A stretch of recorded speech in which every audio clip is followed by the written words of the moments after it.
പ്രതിഷേധം.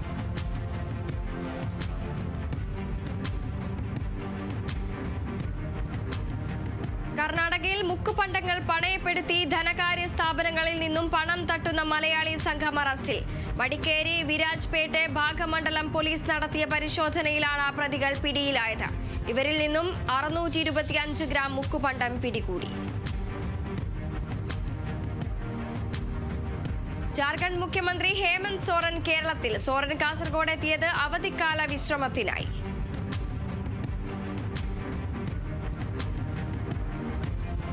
എറണാകുളം ചിറ്റാറ്റുകര പഞ്ചായത്തിന്റെ കാരുണ്യ സ്പർശം പദ്ധതിയുടെ ഉദ്ഘാടനം നിർവഹിച്ച് അൻവർ സാദത്ത് MLA.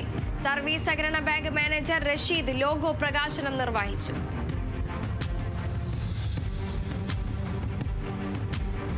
നൈചേതന ദേശീയതല ക്യാമ്പയിന്റെ ഭാഗമായി കുടുംബശ്രീ ജില്ലാ മിഷൻ കാസർഗോഡ് ഓപ്പൺ ഫോറം സംഘടിപ്പിച്ചു.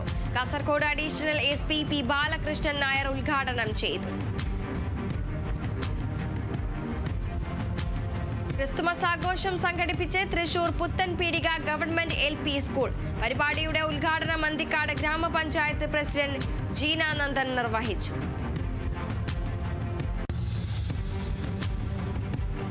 ഉണ്ണി മുകുന്ദനെ നായകനാക്കി ഹനീഫ് അഥേനി സംവിധാനം ചെയ്ത മാർക്കോയിലെ പുതിയ ഗാനം പുറത്ത്. രവി ബസ്റൂർ ഈണമൊരുക്കിയ ഗാനം ജിതിൻ രാജാണ് ആലപിച്ചിരിക്കുന്നത്.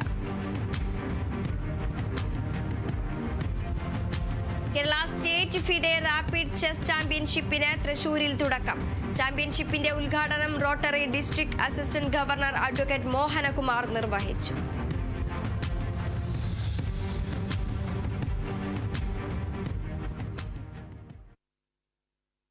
ഇനി ഇന്നത്തെ സ്വർണം വെള്ളി നിരക്കുകൾ.